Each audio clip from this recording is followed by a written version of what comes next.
Hello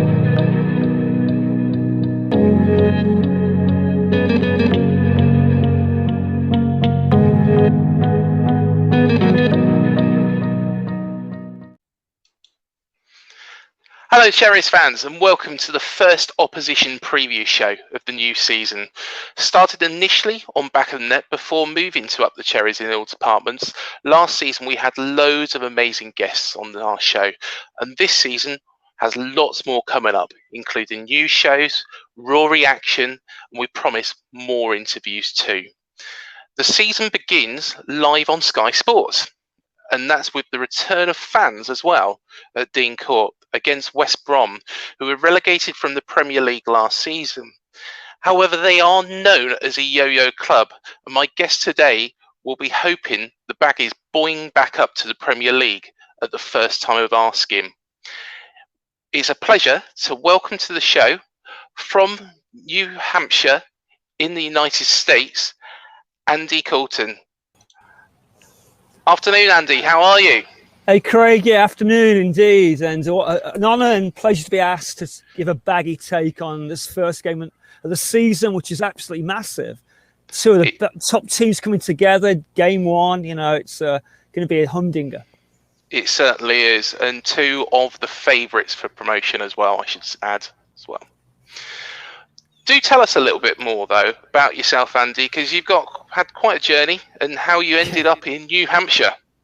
Well, it's 20 years ago today, a blind date. So absolutely, at 5 o'clock. So 3 hours from now was arranged. I was coaching soccer. I've coached all over the world, played semi-pro all over the place, played National 1 in Australia. And I was very happy being an Englishman, and you just meet someone and things change. So that's how I came out here. I got married in 2002 in America, met my last 2001. And 2 teenage daughters later, I teach, I write, I do this sort of thing for West Brom quite often. And I've just been blessed with a really lucky and amazing life. So you can easily be a baggy being in America. It's the coverage here is fantastic. All the games are live if you find a resource, particularly in the Premier League. In the Championship, it's more to do with the club TV and ESPN. And the expense compared to England is ridiculously expensive to get, coverage on TV for any game. Here, I'm paying a pittance for live coverage of every game. Something like about £100 for every West Brom game. That's probably like 33 games. ESPN, I'm paying £3 a month. And for that, I get La Liga, I get French League, German League, and the Championship, plus other sports. It's ridiculous. So you can be an informed fan. I return back every year to watch West Brom at least 2 games a season. I love coming home. I'm sure, Craig, if you lived overseas, coming back to Vitality or Dean Court is going to be a pilgrimage.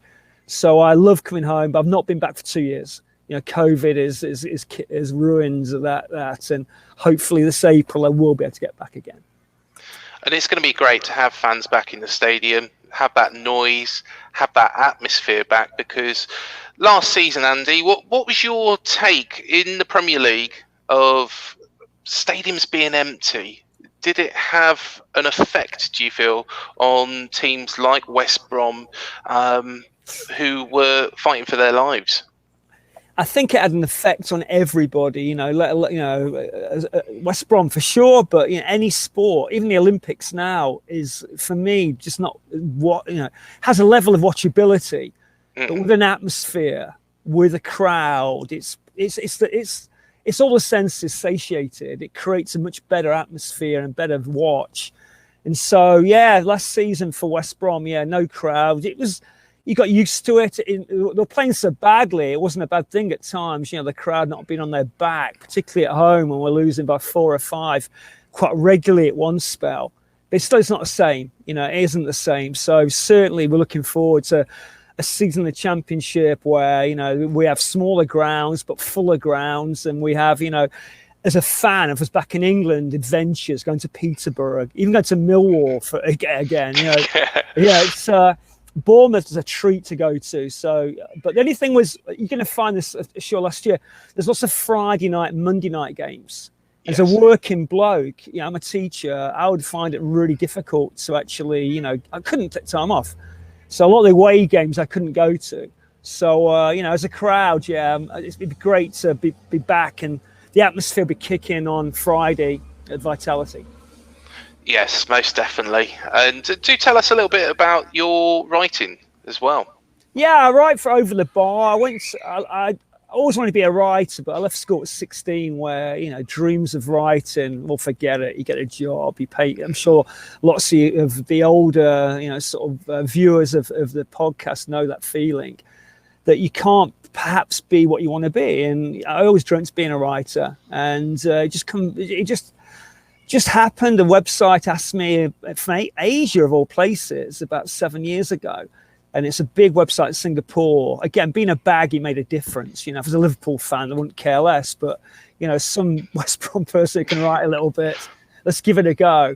And so, the beauty is, you put your piece together, particularly in Singapore, you send it out on a Saturday. It was a weekly thing I did. And on Sunday, you get up and this beautifully created piece, article. My words were a small part of it, but hey, your name was on it. It's gone from there. I write for Over the Bar now, which is a great fans website. I'm sure there's a Bournemouth writer on that one. And, I've been involved for sort of 3 years now, talking about West Brom, but also going beyond that, looking at, situations, particularly, I don't want to be sort of morbid, but things like, sort of Bobby Moore. I wrote a big piece on Jack Charlton. I didn't try to make it a sad piece, but more a roots and, just who he was and what he meant. So, against those pieces. And so, it's really enjoyable. So, yeah. Fantastic. Well, onto the football. What was your take on the return to the Premier League in 2020 amidst Project Restart, which, of course, went horribly wrong for us? And what went wrong last season? It was a strange year. I think, it's really hard to sort of, compare with other seasons. West Brom were doing great in March. We're above Leeds most of the season. And once we stopped, we never found that rhythm and mojo again. And it's remarkable seeing where Leeds are, where we finished. We're very similar squads. They didn't really add that many. We added a few loans, like Conor Gallagher's a quality player. But overall, we just never, ever found that sort of style of play. And also, we got found out a bit with our shape. And not only that, the fitness levels was terrible. You could just see us blowing way too early. And Premier League it's not just technique; it's a physically tough division. They're all athletic, powerful, and if you can't keep pace mentally and physically, you're in trouble. And that's how it started for us. We had a few decent games. Obviously Bilic, we had a lot of fondness of Bilic, but in the end, it wasn't going to work. The Liverpool game, Man City game where he was fired after we drew 1-1. I mean, typical West Brom, I think the plan was that whatever the result is gone. And we have Allardyce, in the wings for a new direction. They thought we'd lose heavily. What an easy, sacking. And of course, we draw 1-1 and the sacking's still on. So on the bus on the way back, Bilic discovers best result of the year, but hey, we don't need you anymore. So that was a mess. And then Allardyce took over, and you can't get two polar different philosophies or characters. And it took a fair bit of time for Allardyce's philosophy to get working. And by then the gap was too big. We had to win games. Allardyce is good at drawing games. We played better. I can't deny it. We played some good stuff under him.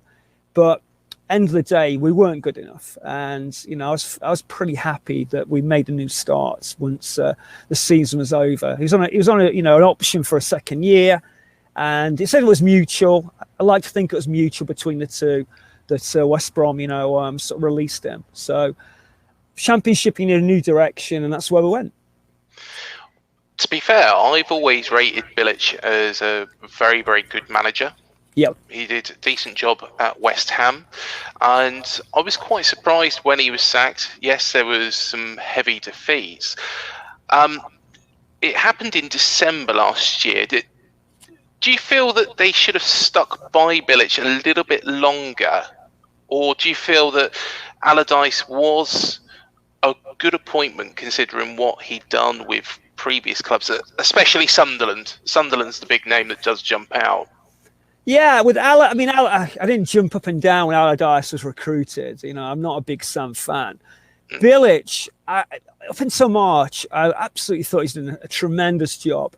But for whatever reason, the signings we made, we put a lot of money into some players last year. Carl Grant, £16 million. That is or 17. It's over a period of time, but still we have that debt. Never came off. Wrong player. Now, did Bilic choose him, or did Dowling, who's the sporting director, choose him? I don't know. Diangana, apparently Bilic didn't want him back. He didn't see that as the right direction. Yet we ended up with Diangana, very good player, but we have too many of Diangana types, and certainly wasn't going to help in terms of us staying up. I like Slav as a character. I hugely do, and I think in the Championship you probably would have given him a bit more leeway. But it was like, we need the Premier League. And whether it was from up and above, that decision was made by the Chinese ownership. Look, we've got to change this and do it now rather than wait. So I think if we're going to do it at all, we had to do it then, even though, it's tough love and a tough decision. It didn't work out. I don't think, looking back, we had the necessary goals in the team. We're conceding way too many. And we had, looking back, an older team, lads like Ivanovic, he's on almost 2.5 million, yet at 37, 38. That was a Bilic signing. Massive risk. He'd been playing in China or Russia, sorry, one or two. I think it was in Russia, and the Premier League there. But physically, his intentions were there, but you can't cope at a division. You really can't. So that was a definite error. It was a car crash in the end, and we got some pride back, and that's one thing any fan wants. In terms of Bournemouth, you want pride in the shirt, kissing the badge. You want self-respect as a fan, and the players there for the right reasons. At times we lost that a little bit. I think next season we're going to get it back. So like life as a fan of our teams, it's never a straight journey, is it, Craig? It's no. So I think you had that great spell in the Premier League. We had a spell, say 6 years before you, that was definitely wonderful, but it was out of character. We're both going to be sort of yo-yos, I think. I remember when, and to be honest, everybody does give me stick for this as well on my Instagram, but we beat Southampton 3-1 at St Mary's. The season we went down, and of course it was before Project Restart. I think Project Restart just threw us completely, but after that game we were in full flow. We looked fantastic, and I started dreaming of Europe, and I put a picture of Callum Wilson celebrating the goal and then the Champions League logo. Wow. Big mistake, to be honest, Andy, but yeah, we can all dream, can't we? But West Brom are a yo-yo club, and you're well known for that. Well known for how to get out of this division, and you've got a manager in charge now called Valérien Ismaël, who was at Barnsley last season. What did you think when he got the job? Well, it was third choice. It was, first of all, we're looking at the Sheffield United boss, whose name, for God knows what reason, escapes me. What's his name? Wilder. Wilder, Wilder. So we looked at him, and his apparently outspoken nature would have rubbed up the Chinese management wrong. He's not going to take, he's going to state his mind, and that was the red flag there. Then we got Wagner from, or at least approached him, and he decided to stay in Europe. And then Ismaël, I wasn't that aware of him, to be honest with you. I knew the Barnsley ride. I was fully aware of that. I've always had a soft spot for Barnsley because of Michael Parkinson. That's probably before your time, Craig. Yeah, it is a bit. A film called Kes, a character called Sugden. Kes is a movie set in Barnsley. I played soccer like in the Central Midlands League, South Yorkshire League. Tough, honest place. And, I like teams that, aren't millionaire-esque. I like teams that are gritty. And so Barnsley, they've always quite had a soft spot for. And not only that, they helped us get promoted. Back at the year with Bilic, we blew it end of the season. And so, you know, we needed a result by Barnsley at Brentford. What are the chances? Honestly, what are the chances? You wouldn't expect it, would you? Barnsley were on a good run. They had to win to survive, and they did it. They scored late. And that's when the Ismaël name really came home to me. So then I kept my eye on Barnsley a little bit. Barnsley have an American influence as well, because their previous director of football is American. So he's a friend of a friend, and he's on the radio a lot. I do a lot of radio in America. And I've heard him a few times. He's a very driven guy. He's now at Forest. So I was aware. I wasn't aware of the attritional nature. I was more aware of these. I saw him play Chelsea actually in the Cup, and they were fantastic first half. They absolutely scared Chelsea to death. And so I thought, this guy's onto something.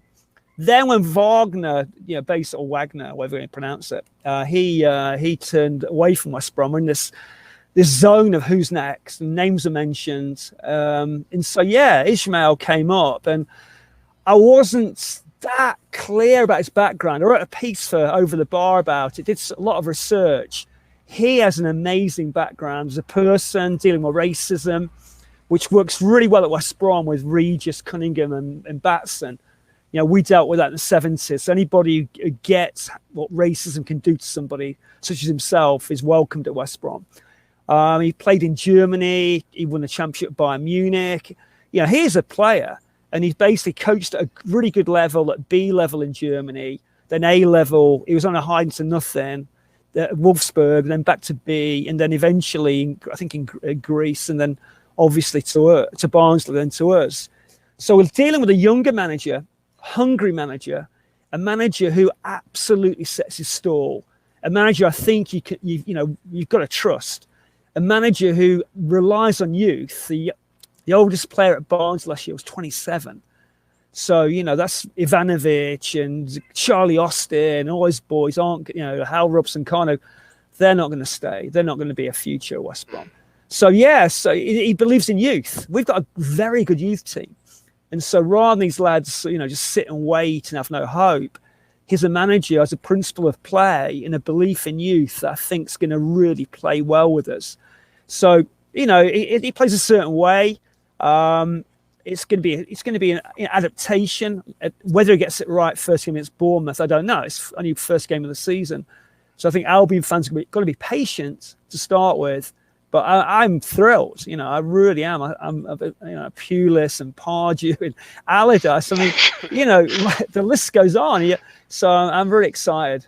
I'm really excited about the future. And we saw firsthand last season what a good manager he was. So we played Barnsley at Oakwell, and we beat them 4-0. Wow. And they were down the bottom end of the league at that point. And then after that game, and I think it might have helped them, they might have needed a kick up the backside. Yeah. But they went on a dramatic run into the playoff places. Eventually, they overtook us. They overtook us into 5th.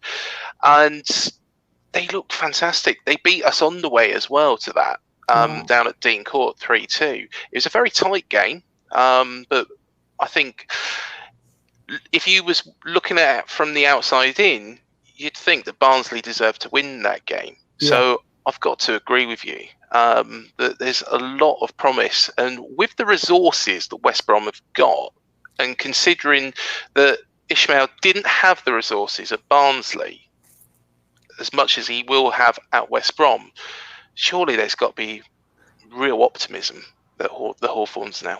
Yeah, it's funny. I mean, resources, we have no money. We have absolutely nothing. And the ownership are not going to invest anything. So the players have signed are all frees. There's not one penny been paid. They're all lads out of contract. And so the philosophy is you sell to buy. And so we only have 2 players for sale. I'll go into those guys in a minute. But we've got a very good squad. As many Baggies fans say, I don't really quite know where the goals are going to come from. But last season, we didn't score barely any goals, from a central source. So it's going to be spreading the goals around over 46 games. But we've got positions of strength. I say we've got a good youth squad that I'm sure is going to dip into. But until we sell either Sam Johnston, who isn't going to go anywhere, he's going to go to West Ham. Seemingly the promises made. He's a very good goalkeeper. At least in the Premier League, he wasn't great in the Championship. And that's an interesting angle. He's a great shot stopper. He's definitely, it's a different division where there's a lot more set pieces, a lot more crosses. And he has improved, but he certainly found it tougher in the Championship than in the Premier League. So West Ham going to buy him. He ended up Areola. They got instead, who's a great keeper. I think they did really well there. So Johnston looks like he's going to stay with us.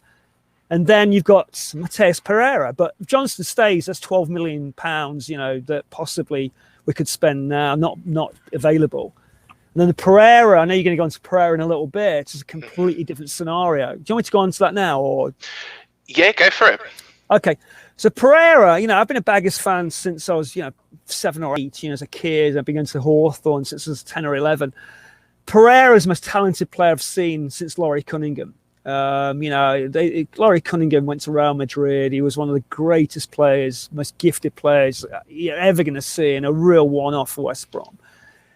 Pereira is very up and down. He came from. He was on loan in Germany. He played in Portugal for Sporting. He has ridiculous technique. He has brilliant vision, but also, if he doesn't want to play, sometimes he doesn't want to play. I done the Premier League for a little bit, and then he came back and finished the season so well. But the thing is that it's a shop window. Was he doing it for the shirt? Was he doing it for the shop window? You've got to make your own mind up there. I tend to think it's somewhere down the middle. So anyway, he, with a new manager, Ismaël said, you're with us or not, there's no grey area. And so obviously Pereira sees, and quite rightly in many ways, sees his future Premier League or beyond. Now, for West Brom to make good money, we need to have competition from clubs, perhaps Villa, West Ham, Leeds, Arsenal, who need a playmaker, Tottenham. But it's not happened. They've sat and waited, and maybe they're put off by his character. I don't know. A team from Saudi Arabia made a bid, a low ball bid, but with a high salary. And so he's said, look, this is it. You got to let me go. But I'm not going to, he's still stuck in an impasse now. As a club, do you accept, not a great offer? Or do you wait and have a dissatisfied player on your books? It's there for another 3 years. So if he leaves, again, the money's reinvested. So in terms of resources, it's sell to buy. And without selling, and again, got Johnston in goals, fantastic. You have no problem with that. But he's out of contract next season. So it's now or nothing. With Pereira, it's a 3-year window. But, these players aren't happy. What are you doing for 3 years? So that's where we are. And to be honest, that's one thing that we found last season with Josh King. Yeah. Where he wanted to move away. He eventually got his move to Everton, which he wasn't very when he got there. And I think he's played one game. Wow. He wasn't particularly happy with, but he was desperate for that move away. Yeah. And the longer it dragged on, and especially around the Christmas period, it felt like it was upsetting the rest of the team's morale. Yeah. So there is always that balancing act. My view is that he's paid by West Brom and should wear the shirt. And it's up to the owners, if they accept a bid, for him. If it's too low, but he's got a high salary, that's not in the club's interest. So personally, I think he should stay and fight for the shirt and fight on getting West Brom back into the Premier League. Yeah. But do tell us a little bit more about the summer signings, because one signing that has jumped out, and he's followed Ismaël to the Hawthorns, is Alex Mowatt. Great signing. Brilliant signing. If you're going to be a different team, and we are a different team now, not only the voice on the outside of the field, you need the voice on the inside. Someone who's committed and seen success and will give out those so-called bollockins or advice or whatever word you want to do. He's a strong character, Mowatt. Strong presence. He played really well. Well, I've seen, particularly against Chelsea, a blinder. And so he's out of contract. A bit like Pereira, but it wasn't a messy, deal. It was, this is the next club I'm going to go to. And what was very noticeable was on the Barnsley website, there was a lot of praise, a lot of honesty about what he gave to the club. He's at a great age, 25. He's in a position we really need strength. We've got a very slow one-pace central midfield, particularly Gallagher's gone back. So, yeah, he fits in like a glove. So I predict to be player of the year for us. I think he's going to make a big difference. So, yeah, it was a fantastic signing. Again, key, no cash exchanged. That's the club we're at now. But, yeah, exactly what we need. So, thrilled to bits. Absolutely thrilled to get Mowatt. And the other signings as well that have come on board. Do tell us a little bit more about them. Yeah, there's not too many. I mean, there's Matt Clarke from Derby, who's a central defender who was player of the year there a year ago before the implosion this season. Left-sided defender. We're going to play three at the back, and that left-sided defender is the key of the three, I think.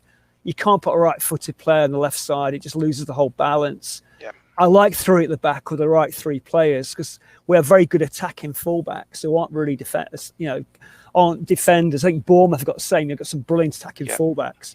So yeah, he's a good signing. He's a Brighton player.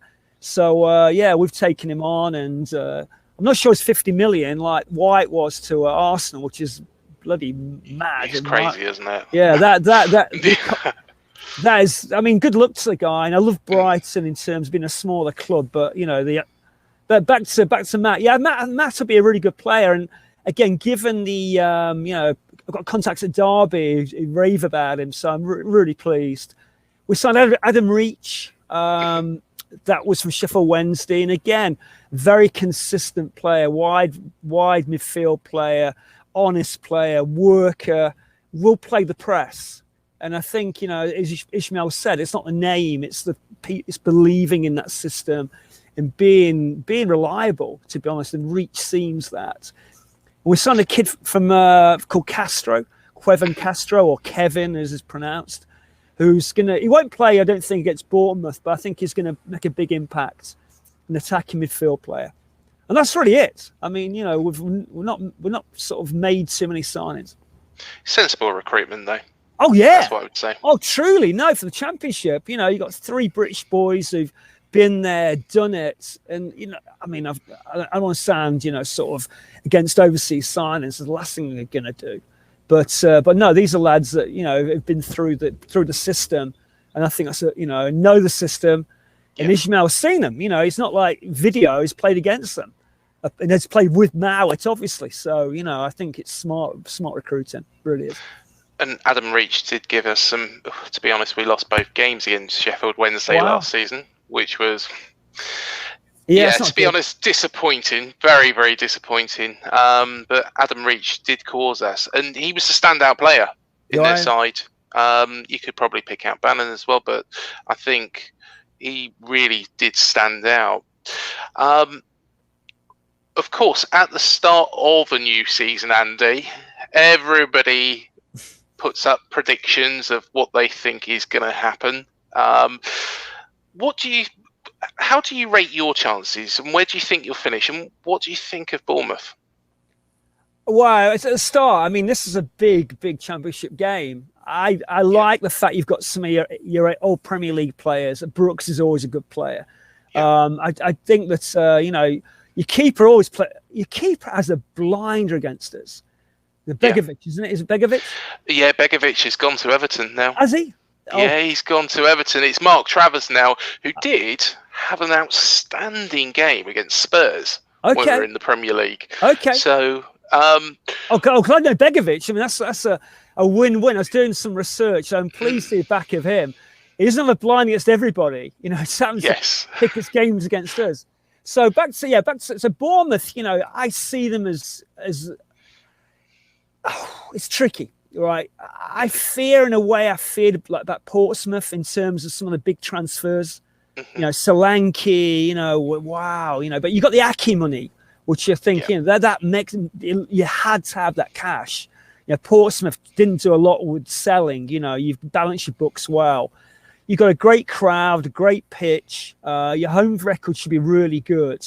I see you definitely going to be competing with us. I'm not going to go crazy and say Baggies to win the Championship at all. Is it too many?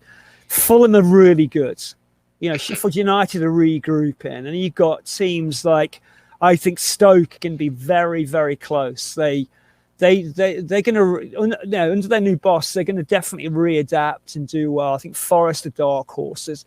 It's going to be a close division. It's going to be, no one team is going to be doing Norwich and break away. I don't see. So I think it's going to be close. I think personally, if I was to put a prediction on now, I would say that West Brom are going to win it. Wow. And that's because of the Ismaël effect. Yeah.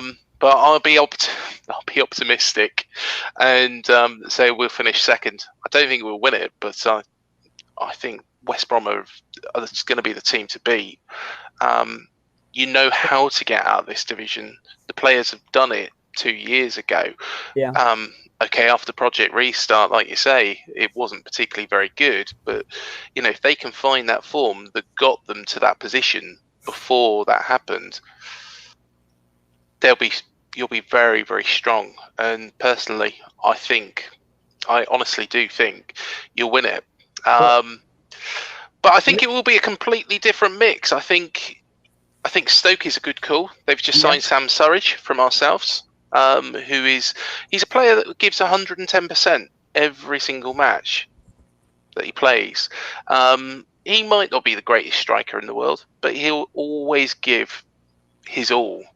I think Forest will be up there. I think teams like Swansea, I think Reading, I think Barnsley even will fall away, I should say, more than fall apart. It's just raining, so I'm just going to go in. Go for it. I'm really enjoying the talk, but I'm going to end up, losing my laptop, so it's going this room. Okay, keep going. Sorry. No problem at all, Andy. So I think it's going to be interesting, and of course you can't look past as well. Fulham and Sheffield United as well. Yeah, are going to be right up there, especially with the parachute payments as well. So it's going to be an interesting season. It's going to be a very, very interesting season. I'm just hoping that we can get ourselves out of it at the second time of asking. I'm going to put you on the spot, Andy. Yeah. You've probably seen some of these videos from before, and I always use that line. How do you think it's going to go on Friday night? I'd be delighted with a draw. I think I'm going to sort of, not trying to sort of be evasive. It's so hard to call. First game of the season. Baggies have played really well in pre-season. They seem to embrace fully the Ismaël way, but they've not played Bournemouth, so it's a very different scenario. I'm going to go for a draw, 1-1, and be very happy with the 1-1 draw. We struggle. I remember Rondon getting sent off at Bournemouth. I remember, we all seem to lose 1-0 at your place, and often play okay. But if Bournemouth find a way of winning, so it's not a happy hunting ground. So yeah, I'll go for 1-1. How about you, Craig? What do you think? I think I'm going to go for a 2-1 win. Okay. I'm going to go for a 2-1 win, but I am biased. I'm optimistic. So I'm going to go for a 2-1 win. It helps that if the first game of the season, let's be honest, Andy, if the first game of the season was at the Hawthorns, I'd be, the West Brom fans. And I think there's going to be that effect as well, because everybody's been missing the football for so long and not being able to get into the grounds. There was 2 games when fans could get into the grounds at Bournemouth. With a lot of clubs, there was none. So we was lucky in a way that we had those 2 games. I think because we've got the fans in the stadium, that is going to help us. But I think likewise, if we was travelling to the Hawthorns, because the Baggies fans wanted to get back behind the team again, get back in the stadium, I would probably go the other way. I'd probably say that you'd probably win it. But I think it's going to be a very, very close game, and it's against 2 of the better sides in the division. Of course, the window's not closed yet, so things could change dramatically. We've got Danjuma, who could potentially go. We've got Lerma, who could potentially go and is actually suspended.